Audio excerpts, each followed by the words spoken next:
All right, today we're going to be learning how to solve right triangles. Our objective is that we will be able to determine and use the necessary skills required to find acute angle measures and or side lengths of right triangles, and we will be able to apply the use of solving right triangles to real-world problems. So three things that we need to remember. The first is the Triangle Sum Theorem, which says the angles of a triangle add up to 180 degrees.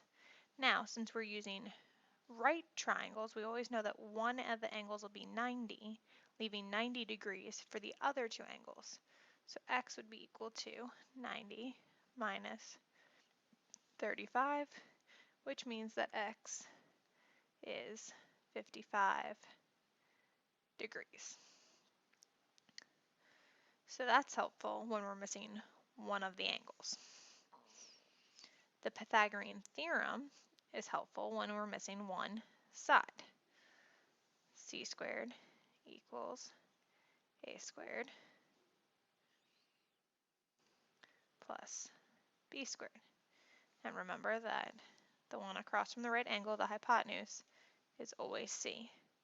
So 26 squared equals x squared plus 10 squared. 26 squared is 676. It's equal to x squared plus 100. Subtract 100 from both sides.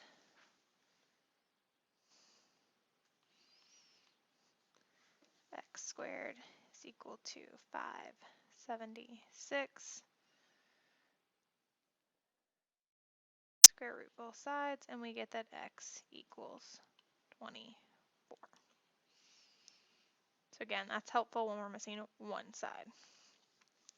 Trigonometry is helpful when we're missing two sides or two angles.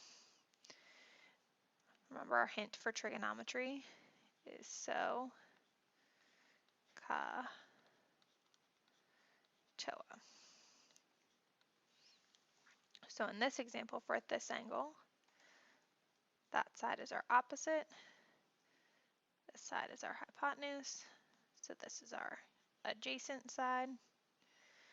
We know the opposite side and we're looking for the adjacent, so we're going to use tangent of 30 equals 10 over x. We know that x would then equal 10 over tangent of 30, and we put that in our calculator and we get x equals 17.32.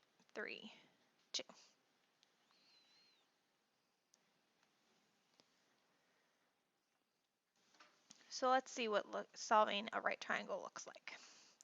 If we're trying to solve a right triangle, we're going to find all the angle measures and all the side lengths.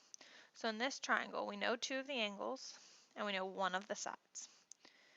The thing that I'm going to start with is the missing angle, z.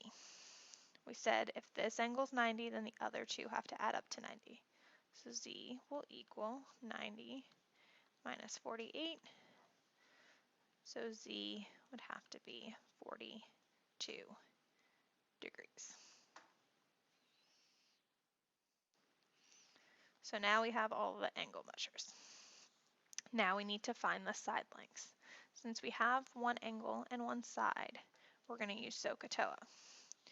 From this angle, across from it, is our opposite. This is our hypotenuse. And this side is our adjacent. Since we know the opposite and we're looking for the hypotenuse, we're going to use sine. So sine of 48 equals x over 16. 16 over x. So we know x equals 16 over sine of 48. And we type that in our calculator and we get that x equals 21.5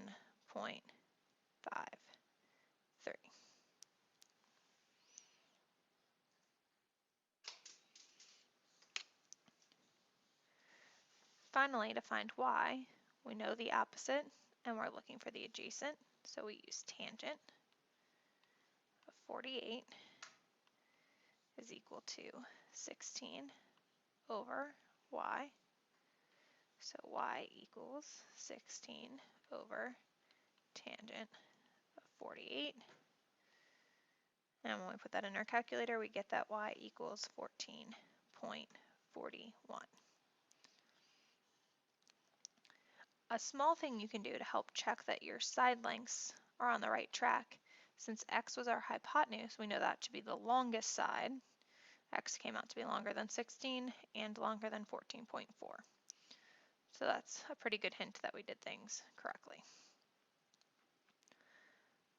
Let's look at a different one. This time we know two sides and none of the angles other than the right angle. Since I know two of the sides, I'm going to find the third side by using the Pythagorean Theorem.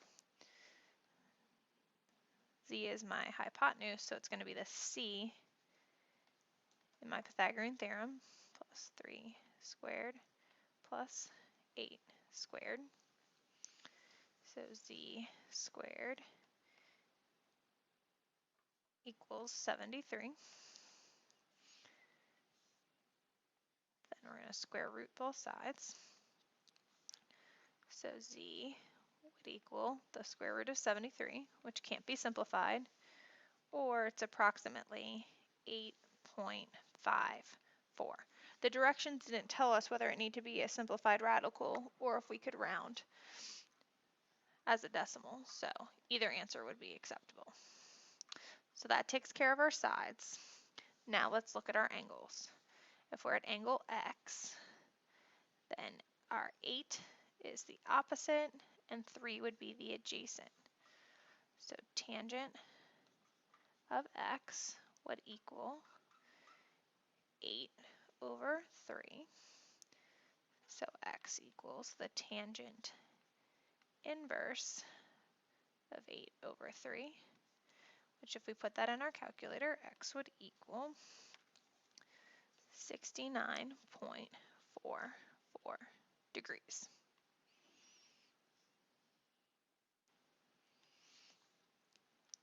Finally, to find angle Y, if we know this angle, then we know Y must be equal to 90 minus the other angle, which means Y would be equal to 20.56 degrees.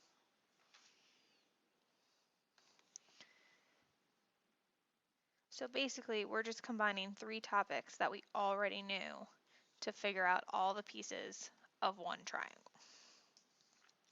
Now let's look at some word problems. A cat in a tree looks to attack a mouse on the ground at a point that is 12 feet from his position in the tree.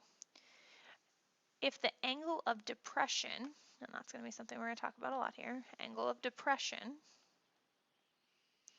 from the cat to the mouse is 40 degrees, how high up in the tree is the cat? So the cat's up here in the tree. If it looked straight out, then the angle of depression is if it's looking straight out, if it then looks down towards the mouse. So down like this angle here would be 40 degrees. Now, straight out from the cat's eyesight and straight across the ground, those lines would be parallel. So we can use our rules about alternate interior angles. If this one's 40, then this angle is also 40 degrees. Now it tells us that it's looking at the mouse and the mouse is 12 feet from his position. So from him to the mouse is 12 feet. And it wants to know how high up in the tree the cat is. So that's going to be our X. So let's label our triangle. Across from our angle is our opposite. Across from the right angle is the hypotenuse. So we need to use sine. Sine of 40 degrees would equal X over 12. So x is equal to 12 times the sine of 40, which if we put it in our calculator, we get that x is 7.71. And since we're dealing with a word problem or a real life situation, we want to include units, and our units for distance were feet.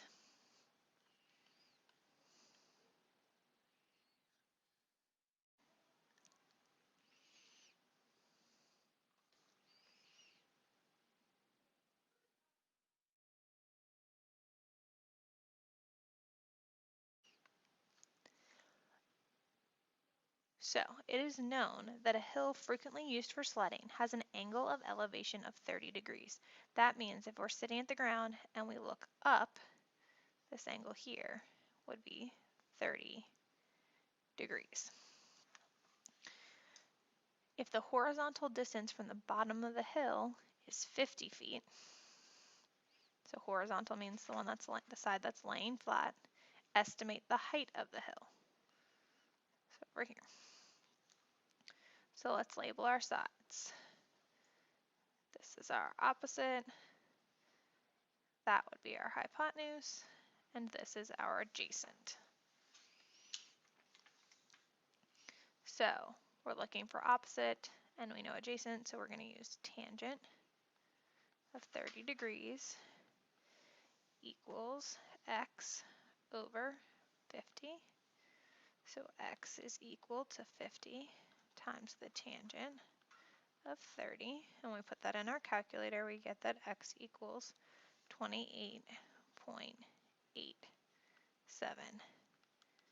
feet.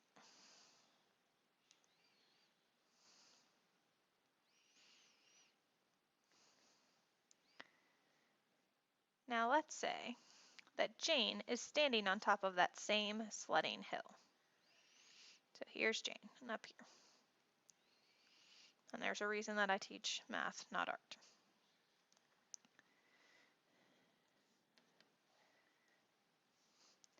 And the angle from her standing on top of the hill, the angle of elevation of the hill to her head is 4 degrees more than the angle of elevation for just the hill. So the angle of elevation for just the hill was 30 degrees. Her head is 4 more degrees up, so this would be 34 degrees. We're still 50 feet from the hill to where we're looking, and it wants to know how tall Jane is. Before we can figure out how tall Jane is, we're going to have to figure out the distance from the bottom of the hill to the top of her head. So this whole side is going to be our x. That's still our opposite side, and this is still our adjacent side, so we're still going to use tangent. So tangent of 34 is equal to x over 50. So x equals 50 times the tangent of 34. Type that in our calculator, and we get that x is 33.73 feet. Now, it didn't ask us for the bottom of the hill to the top of Jane's head. We just want to know how tall Jane is. So if the hill plus Jane is 33.73 feet, and we know that just the hill was 28.87, if we just subtract those, that will tell us how tall Jane is.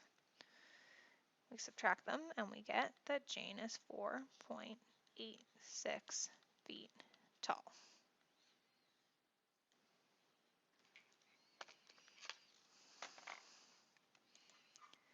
Finally, for your summary, describe a scenario outside of the classroom where it might be useful to be able to use trig to solve a problem. Draw a picture to go with your description. That's all for today. I'll see you in class.